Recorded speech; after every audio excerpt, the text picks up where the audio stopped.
பார்வதி சிவனுக்கு கேட்ட same question என்ன கேட்டிருக்கேன். புரட்டாசி மாசம் வந்துருச்சு. டெய்லி விஷ்ணு சஹஸ்ரநாமம் படிக்கணும்னு எனக்கு ரொம்ப ஆசை. ஆனா எனக்கு அதுல டைம் இல்ல. ஏன்னா நிறைய பூஜையில நிறைய விஷயம்லாம் நான் பண்ண வேண்டியதெல்லாம் இருக்கு இல்லையா?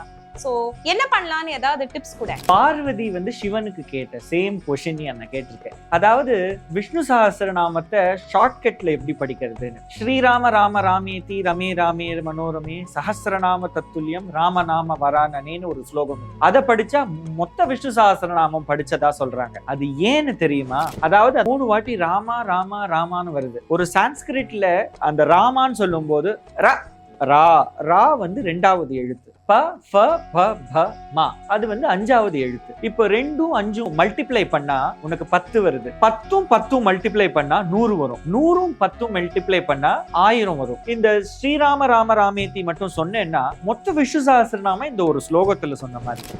உன்னோட கொஸ்டினுக்கு நான் ஆன்சர் பண்ணிட்டேனா?